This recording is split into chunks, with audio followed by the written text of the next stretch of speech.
Right, hello everyone. Welcome back to the channel. If you're new here, I'm genuinely chuffed you found your way to this corner of the internet. Today, I want to have a proper chat with you about something that's been weighing on my mind lately. Something I reckon we all grapple with, but rarely speak about openly. The title of today's episode is I Must Keep Going. And I know that might sound a bit dramatic, but hear me out. We live in a world that's constantly telling us to hustle harder, push further, be more productive. But what happens when you're absolutely knackered? When you feel like you've got nothing left in the tank, yet somehow life demands you carry on? That's what we're exploring today. So grab a cuppa, get comfortable, and let's dive into this together. I was chatting with a mate the other day who works in the city. Brilliant bloke, really. But he looked absolutely shattered. Dark circles under his eyes, constantly checking his phone, that familiar tension in his shoulders that screams, I'm drowning but trying to look fine. When I asked how he was doing, he gave me that automatic response we all know. Yeah, good thanks. Busy, but good. But then, after a moment, he said something that stuck with me. I feel like I'm running on a treadmill that keeps speeding up, and I can't get off. That image haunted me because it's so bloody accurate, isn't it? We're all on this metaphorical treadmill. Work demands, family obligations, social expectations, financial pressures, health concerns. The machine keeps accelerating, and we're told that stopping isn't an option. We must keep going. But here's the thing that nobody talks about. Keeping going isn't always about strength. Sometimes it's about survival. Sometimes it's about spite.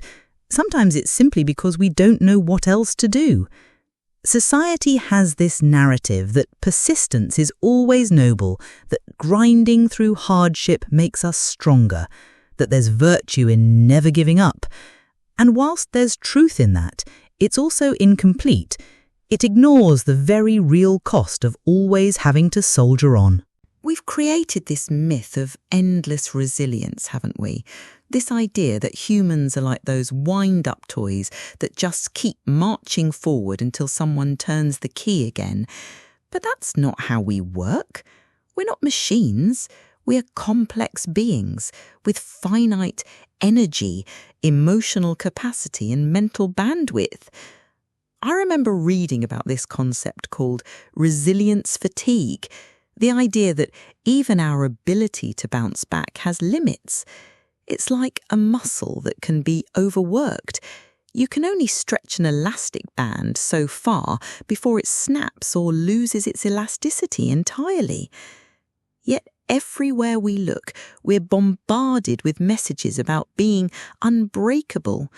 Social media feeds full of motivational quotes telling us to never give up, to push through the pain, to turn our wounds into wisdom. And whilst these sentiments aren't inherently wrong, they can become toxic when they're the only narrative we hear. What about the days when you wake up and the very act of getting out of bed feels like climbing Everest? What about the moments when you're so overwhelmed that even choosing what to have for breakfast feels insurmountable? The relentless positivity culture doesn't have space for these very human experiences. I've been there. We all have. Those mornings when you stare at the ceiling and think, I can't do this anymore. But then you do it anyway because bills need paying, children need feeding, responsibilities need meeting. The world doesn't pause for your existential crisis. Here's where it gets interesting, though. There's this strange paradox in continuing when you feel you can't. It's simultaneously an act of defeat and an act of rebellion. You're admitting that you're not okay, that this isn't sustainable, that you're operating beyond your comfort zone. But you're also saying, sod it, I'm not letting this break me. I think about my grandmother sometimes.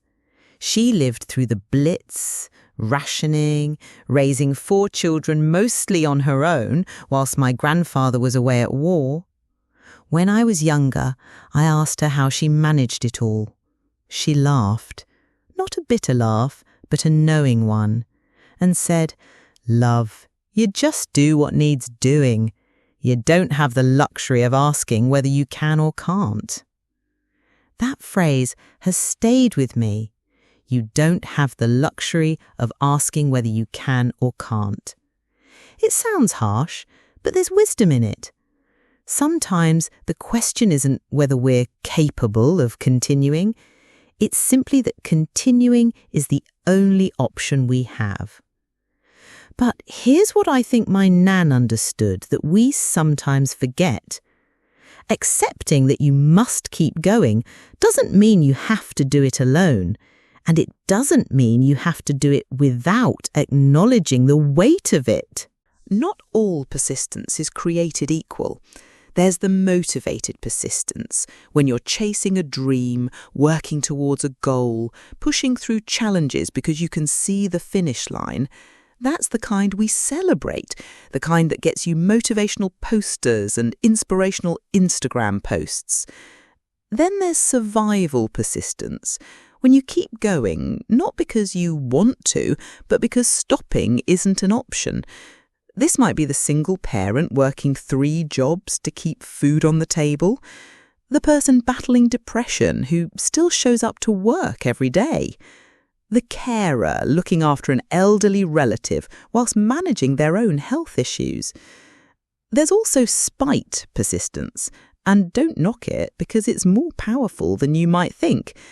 This is when you keep going specifically to prove wrong those who doubt you, or to outlast circumstances that are trying to break you.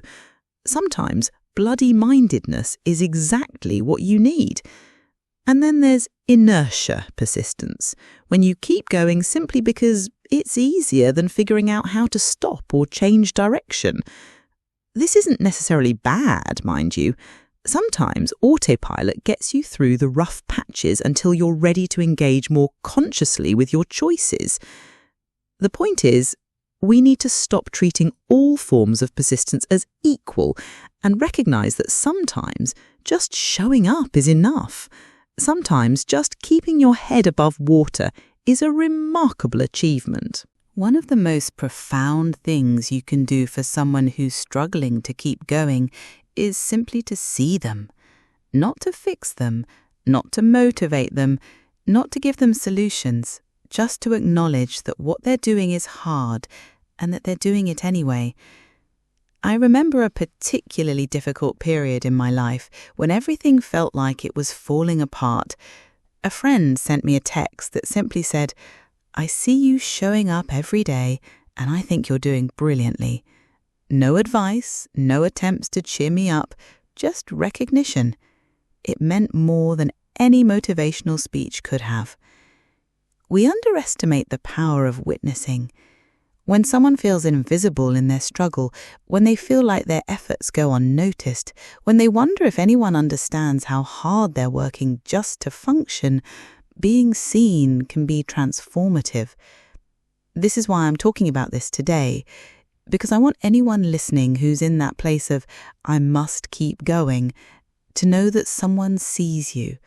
Someone recognizes that what you're doing isn't easy. Someone understands that your daily victories might not look like anyone else's, but they're victories nonetheless.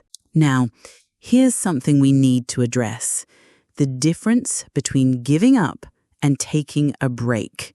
Our culture has conflated the two, and it's dangerous. We've created this environment where needing rest is seen as weakness, where taking time to recharge is viewed as laziness.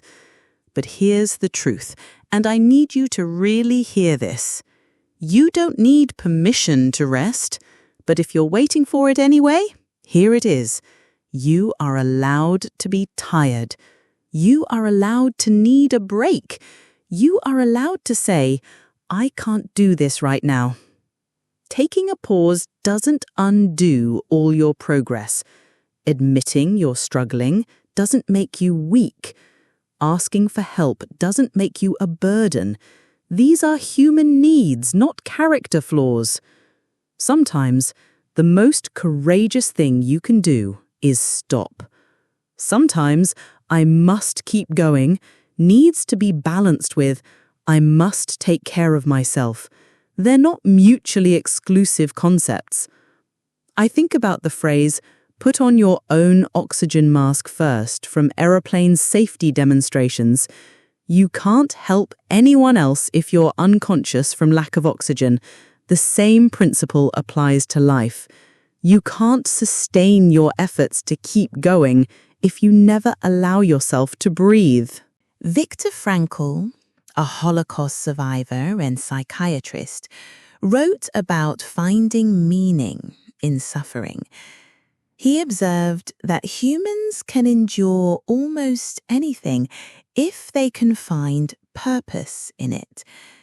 This doesn't mean we should seek out suffering or romanticize hardship, but rather that we can choose how we relate to the difficulties we face. When you're in that space of, I must keep going, sometimes the meaning isn't immediately apparent.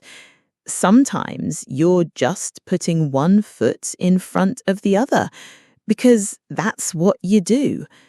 But often, if you look closely, there's something deeper driving you. Maybe you're keeping going for your children, to model resilience for them. Maybe you're continuing because you know others are counting on you. Maybe you're persisting because giving up would mean letting down the person you want to become. Maybe you're carrying on because you're curious about what tomorrow might bring. Or maybe, and this is equally valid, you're keeping going because you're too stubborn to let life win. Because something inside you refuses to be broken. Because you're determined to see what you're made of. The meaning doesn't have to be profound or poetic. It just has to be yours. Here's something beautiful about persistence that we don't often consider, the ripple effect. When you keep going despite everything, you're not just affecting your own life, you're showing others what's possible. You're writing a story that someone else might need to read. Think about the people who've inspired you, not the celebrities or the famous figures, but the real people in your life who've kept going when it would have been easier to give up. Your persistence becomes part of their toolkit for handling their own struggles. This isn't to add pressure. You don't need to be anyone's inspiration. But sometimes, when keeping going feels pointless, it helps to remember that your actions ripple outward in ways you might never see. That colleague who notices how you handle stress with grace, that child who watches you navigate difficulties with determination, that friend who draws strength from your example. Your persistence matters beyond your own life. I want to challenge the traditional notion of strength for a moment. We often think of strength as this static quality. Either you have it or you don't. But I think strength is more like a skill that develops through practice. And sometimes the practice is simply continuing when you don't feel strong at all. Real strength isn't about never falling down. It's about getting back up. It's not about never feeling overwhelmed. It's about functioning despite feeling overwhelmed. It's not about having all the answers. It's about taking the next step even when you're uncertain. The person who keeps going whilst battling anxiety is developing a different kind of strength than the person who keeps going whilst dealing with financial stress. The single parent juggling work and childcare is building different muscles than the person caring for an elderly relative whilst managing their own health issues. But they're all building strength. They're all proving to themselves and the world that humans are remarkably resilient even when we don't feel it. As I wrap up today's episode, I want to return to something I mentioned earlier: the quiet heroes among us. These are the people who show up every day without fanfare, who keep systems running, families fed, communities functioning. They don't get medals or recognition, they just keep going. If you're listening to this and you recognize yourself as one of these quiet heroes, I want you to know something. What you're doing matters. Your persistence, even when it feels mundane or thankless, is holding together more than you realize.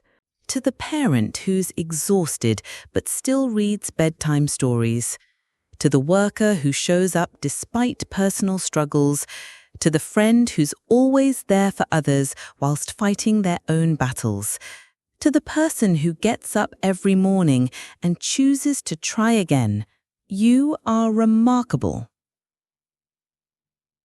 "I must keep going" isn't just a statement of obligation. It's a declaration of intent. It's saying that despite everything, you choose to believe that tomorrow might be different, that your efforts matter, that you matter. And here's the thing about keeping going. You don't have to do it perfectly. You don't have to do it gracefully. You don't have to do it with a smile. You just have to do it. One day at a time, one step at a time, one breath at a time. The world needs people who keep going, not because they're superhuman, but because they're beautifully, stubbornly human. Because they refuse to let their story end with a comma instead of a full stop. Because they understand that sometimes the most radical act is simply continuing to exist and to try. So, tomorrow, when you wake up and face whatever challenges await, remember this conversation. Remember that keeping going is enough, that your efforts are seen and valued, that your persistence is both a gift to yourself and to the world. Until next time, keep going, not because you have to, but because you can, and because you matter more than you know. Thank you for listening, take care of yourselves, and I'll speak to you soon.